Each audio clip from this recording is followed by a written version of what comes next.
इस वीडियो में हम देखेंगे एनसीईआरटी क्लास 7th की इंग्लिश लिटरेचर जिसका नाम है हनीकॉम्ब का पहला चैप्टर।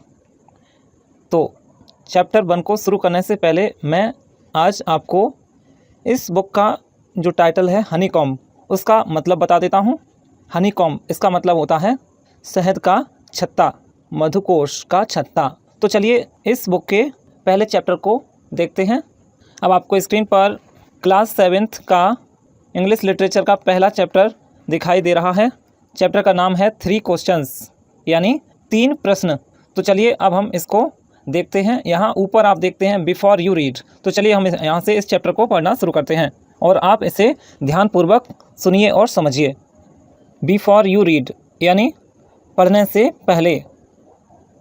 तो यहाँ पर आपको एनसीईआरटी का जब भी ये चैप्टर इंग्लिश लिटरेचर में शुरू किया जाता है तो उससे पहले उस चैप्टर का इंट्रोडक्शन कराया जाता है।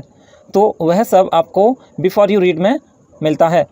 तो देखते हैं इसमें क्या लिखा हुआ है। A king has 3 questions and he is seeking answers to them. एक राजा के 3 प्रश्न हैं एंड और he is seeking answers to them, और वो उनके आंसर्स खोज रहा है। सीकिंग मतलब खोज रहा है। वाट आर द क्वेश्चंस, वे प्रश्न क्या हैं। Does the king gate watt he wants, तो क्या राजा को वो मिल जाता है जो वह चाहता है। तो चलिए अब हम इस चैप्टर के पहले पार्ट को देखते हैं। 3 क्वेश्चंस मतलब 3 प्रश्न। तो पैराग्राफ यहाँ से शुरू होता है। The thought came to a certain king that he would never fail if he knew 3 things. किसी राजा के मन में विचार आया कि अगर उसे 3 बातें पता लग जाएं, 3 थिंग्स यानी 3 बातें पता चल जाएं, तो वह कभी भी असफल नहीं होगा, कभी फेल नहीं होगा। दीज 3 क्वेश्चंस पर ये 3 प्रश्न थे। वो क्या 3 प्रश्न थे वो आगे लिखे हुए हैं। तो देखिए, what is the right time to begin something, किसी कार्य को शुरू करने का सही समय क्या है। Which people should he listen to, उसे किन लोगों की बात सुननी चाहिए। और तीसरा क्वेश्चन था what is the most important thing for him to do, सबसे महत्वपूर्ण चीज़ या सबसे महत्वपूर्ण कार्य क्या था जो उसे करना था। तो आगे देखिए, the king therefore sent messengers throughout his kingdom. राजा ने इस कारण से या इसलिए राजा ने अपने संदेशवाहक पूरे राज्य में भेज दिए। Promising a large sum of money to anyone who would answer these questions, answer these 3 questions. राजा ने इस बात का की घोषणा करते हुए या इस बात का प्रॉमिस करते हुए कि जो भी इन 3 प्रश्नों का उत्तर देगा उसे बहुत सारा धन दिया जाएगा, बहुत सारा पैसा दिया जाएगा। यानी कहने का अर्थ ये कि राजा ने पूरे राज्य में अपने संदेशवाहक यह कहकर भेज दिए कि जो भी इन 3 प्रश्नों का उत्तर देगा उसे बहुत सारा पैसा दिया जाएगा, बहुत सारा धन दिया जाएगा। आगे देखिए, many wise man came to the king but they all answered his questions differently. कई बुद्धिमान व्यक्ति राजा के पास आए but they all answered his questions differently, लेकिन उन्होंने उन सभी ने उसके प्रश्नों के अलग अलग आंसर दिए। आगे देखिए, in reply to the first question. देखिए यहाँ पर राजा ने जो बुद्धिमान व्यक्ति बुलाए थे उन बुद्धिमान व्यक्तियों ने राजा के जो प्रश्न थे उनके अलग अलग आंसर दिए हैं। तो पहले प्रश्न के उत्तर में क्या आंसर आए थे वो यहाँ अगले पैराग्राफ में बताए हैं। तो देखिए दोबारा से, in reply to the first question, पहले प्रश्न के उत्तर में some said the king must prepare a time table. कुछ ने कहा कि राजा को एक टाइम टेबल तैयार करना चाहिए and then follow it strictly, और उसे बहुत ही स्ट्रिक्टली यानी सख्ती से उसका पालन करना चाहिए। Only in this way they said could he do everything at its proper time. तो उन्होंने कहा कि केवल इसी तरीके से वह किसी भी कार्य को सही समय पर कर सकता है। जैसा कि आपको पता होगा कि पहला प्रश्न यही था कि किसी भी कार्य को करने का सही समय क्या होता है। तो इसका जो वाइज पीपल ने, बुद्धिमान लोगों ने आंसर दिया था वो ये था कि राजा को एक टाइम टेबल बनाना चाहिए और उसे स्ट्रिक्टली फॉलो करना चाहिए। बस यही एक तरीका था जिससे कि राजा कोई भी कार्य सही समय पर कर सकता था। others said it was impossible to decide in advance the right time for doing something. और जो कुछ अन्य लोग थे वहाँ पर आए हुए, उन्होंने कहा इट वाज इम्पॉसिबल कि यह तो असंभव था, टू डिसाइड यह निश्चित करना या यह इस बात का निर्णय करना कि इन एडवांस पहले से ही the right time for doing something किसी भी कार्य को या किसी भी चीज़ को करने का सही समय क्या है यह पहले से ही डिसाइड कर लेना तो इम्पॉसिबल था, असंभव था. The king should notice all that was going on. राजा को वह सभी कुछ नोटिस करना चाहिए, उसको देखना चाहिए कि क्या चल रहा है. Avoid foolish pleasures. और उसे जो मूर्खों जैसे जो आनंद हैं उनको छोड़ देना चाहिए. And always do watt ever seemed necessary at that time. और उसे जो उस समय आवश्यक लगे वही करना चाहिए. Yet others said. और जबकि अन्य लोगों ने कहा डैट कि the king needed a council of wise man. राजा को बुद्धिमान लोगों का एक ग्रुप चाहिए, एक जो सलाहकार होते हैं उनका एक ग्रुप चाहिए, एक समूह चाहिए. काउंसिल का मतलब होता है a group of people chosen to give wise और टू गिव एडवाइस और टू मेक रूल्स. यानी कि सलाह देने के लिए या फिर नियम बनाने के लिए लोगों का जो ग्रुप चूज किया जाता है, चुना जाता है, उसे काउंसिल कहते हैं. तो उन्होंने कुछ लोगों ने आंसर दिया था कि राजा को बुद्धिमान लोगों का एक काउंसिल चूज करना चाहिए, सिलेक्ट करना चाहिए, उसकी आवश्यकता है. Who would help him act at the proper time. जो उसे सही समय किसी भी कार्य को करने का सही समय बताएंगे या बताने में उसकी सहायता करेंगे. This was because one man would find it impossible to decide correctly. ऐसा इसलिए था क्योंकि एक व्यक्ति के लिए यह असंभव था कि इस चीज़ का निर्णय सही करना एक व्यक्ति के लिए इम्पॉसिबल था. Without help from others. बिना किसी अन्य लोगों की सहायता के. The right time for every action. प्रत्येक कार्य के लिए सही समय. यानी कहने का अर्थ ये कि प्रत्येक कार्य को करने का सही समय क्या है यह बिना दूसरों की सहायता के किसी एक व्यक्ति के लिए डिसाइड करना असंभव था. इसलिए राजा को वाइज पीपल की एक काउंसिल की आवश्यकता थी. अगला पैराग्राफ देखिए. But then others said that there were some things which could be urgent. लेकिन तभी कुछ अन्य लोगों ने कहा that there were some things which could be urgent. कुछ चीज़ें ऐसी होती हैं जो आवश्यक होती थीं, आवश्यक हो सकती थीं, अर्जेंट होती हैं. These things could not wait for the decision of the council. और ये चीज़ें काउंसिल के जो मंत्री परिषद था या मंत्रीगण था उसके निर्णय का इंतजार नहीं कर सकती थीं. तो कुछ चीज़ें ऐसी भी हो सकती थीं. In order to decide the right time for doing something it is necessary to look into the future. और किसी भी चीज़ को करने का सही समय क्या है इस बात का निर्णय करने के लिए आवश्यक है कि फ्यूचर में देख लिया जाए. यानी फ्यूचर में देखना आवश्यक है. In order to decide the right time for doing something. किसी भी कार्य को करने का सही समय निर्णय लेने के लिए आवश्यक है कि फ्यूचर में देख लिया जाए, भविष्य में देख लिया जाए. And only magicians could do that. और ऐसा तो केवल जादूगर ही कर सकते थे. The king therefore would have to go to magicians. तो इसलिए राजा को जादूगर के पास जाना चाहिए. In their answers to the second question. और उनके दूसरे प्रश्न के उत्तर में सम सेड, कुछ ने कहा डैट कि the people most necessary to the king were his counsellors. राजा के लिए सबसे महत्वपूर्ण लोग काउंसिल के मेंबर्स थे. काउंसलर्स मतलब काउंसिल के मेंबर्स थे. Others said. और जबकि कुछ लोगों ने कहा कि द प्रीस्ट. और कुछ लोगों ने कहा कि पुजारी महत्वपूर्ण थे.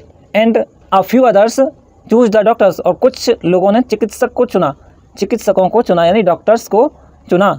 And yet others said. और कुछ लोगों ने तो कहा कि his soldiers were the most necessary. उसके सिपाही सबसे आवश्यक थे. अगला पैराग्राफ देखिए. To the third question. तीसरे प्रश्न के उत्तर में सम सेड साइंस. कुछ लोगों ने कहा कि विज्ञान. Others choose fighting. और कुछ लोगों ने अन्य ने फाइटिंग को चुना. And yet others religious worship, और कुछ अन्य लोगों ने धार्मिक पूजा पाठ को चुना। As the answers to his questions were so different, the king was not satisfied and gave no reward. As the answers to his questions were so different, अब क्योंकि उसके प्रश्नों के उत्तर इतने अलग थे कि the king was not satisfied, जो राजा था वह संतुष्ट नहीं था, and gave no answer and gave no reward, और इसलिए उसने कोई पुरस्कार नहीं दिया। Instead he decided to seek the advice of a certain hermit, इसके बजाय उसने किसी संत की सलाह लेने का निर्णय लिया।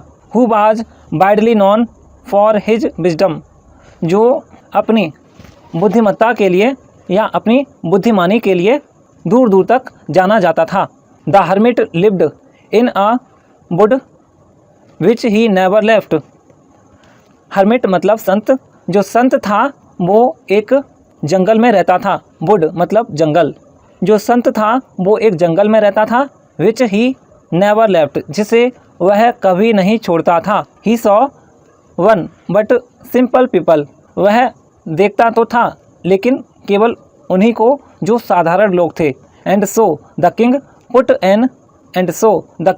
पुट ऑन ऑर्डिनरी क्लॉथ्स, तो इसलिए राजा ने साधारण वस्त्र पहन लिए, अर्थात उसने जो राजसी वस्त्र थे उनको त्याग कर साधारण वस्त्र पहन लिए। Before he reached the hermit's hut, the king left his horse with his bodyguard. Before he reached hermit's hut, संत की झोपड़ी तक पहुंचने से पहले जो राजा था उसने अपने घोड़े को छोड़ दिया। विद हिज बॉडीगार्ड, अपने अंगरक्षक के साथ। एंड बेंट ऑन अलोन, और उस संत के पास अकेले ही गया। अगला पैराग्राफ देखिए। As the king came near the hermit's hut, अब जैसे ही राजा संत की झोपड़ी के पास आया, he saw the hermit digging the ground in front of his हट, जैसे ही राजा संत की झोपड़ी तक आया, झोपड़ी के पास आया, तो उसने देखा कि हर्मिट जो था, संत था, उसे अपनी झोपड़ी के सामने खोदता हुआ देखा। जैसे ही राजा संत की झोपड़ी के पास आया तो उसने संत को अपनी झोपड़ी के सामने जमीन खोदते हुए पाया या देखा। आगे देखिए। ही greeted the king and continued digging, उसने राजा का अभिवादन किया और अपनी खुदाई जारी रखी। कंटिन्यूड डिगिंग मतलब अपनी खुदाई जारी रखी। The hermit was old and weak, जो संत था वो बूढ़ा था और कमजोर था। संत बूढ़ा और कमजोर था। एंड एज ही वर्कड, और जैसे ही वह कार्य कर रहा था, ही ब्रीथड हैवली, तो वह वैसे ही वह भारी भारी या गहरी गहरी सांसें लेता था। The king went up to the hermit and said, राजा संत के पास गया और उसने और कहा, क्या कहा उसने? I have come to you wise hermit to ask you to answer 3 questions. उसने, राजा ने संत के पास जाकर कहा, मैं तुम्हारे पास आया हूँ बुद्धिमान व्यक्ति, बुद्धिमान संत, मैं तुम्हारे पास आया हूँ अपने 3 प्रश्नों के उत्तर जानने के लिए। अपने 3 प्रश्नों के उत्तर पूछने के लिए तुम्हारे पास आया हूँ। How could I learn to do the right thing at the right time, मुझे how can I learn to do the right thing, मैं कैसे सीख सकता हूँ कि किसी भी चीज़ को करने का सही समय क्या है। Who are the people I need most, और वो कौन से लोग हैं जिनकी मुझे सबसे ज़्यादा आवश्यकता है। And what affairs are the most importants, और कौन से मामले, अफेयर्स मतलब मैटर्स, बिजनेस, थिंग्स, आप देख सकते हैं यहाँ साइड में दिया हुआ है। तो what affairs are the most important, कौन से मामले सबसे महत्वपूर्ण हैं। तो इस तरह से राजा ने उस संत के समक्ष अपने 3 प्रश्न पूछ लिए। आगे देखिए। The hermit listened to the king, संत ने राजा को सुना, बट डिड नॉट स्पीक, लेकिन उसने कुछ नहीं बोला। लेकिन बोला कुछ नहीं। He went on digging, वह खुदाई करता रहा। You are tired, तुम थक गए हो। Said the king, राजा ने कहा कि तुम थक गए हो। Let me take the spade and work in your place, तो उसने आगे कहा कि मुझे यह फावड़ा दे दो। स्पेड मतलब फावड़ा जिससे खुदाई की जाती है, तो यह फावड़ा मुझे दे दो। And work in your place, और मुझे यह कार्य और तुम्हारी जगह मुझे काम करने दो। थैंक्स सेड द हर्मिट, संत ने कहा धन्यवाद। Giving the king his spade, राजा को अपना फावड़ा देते हुए संत ने कहा धन्यवाद। Then he sat down on the ground, और उसके बाद वह जमीन पर बैठ गया, यानी संत जमीन पर बैठ गया। अब आगे देखिए, अगला पैराग्राफ देखिए। When the king had dug 2 beds, जब राजा ने 2 क्यारियां खोद ली थीं। देखिए यहाँ पर 2 बेड्स, बेड्स का मतलब क्यारियां होता है। आप यहाँ साइड में देख सकते हैं small patches of ground for plants, पौधों के लिए जो छोटे छोटे गड्ढे किए जाते हैं उन्हें बेड्स कहते हैं, क्यारियां मतलब।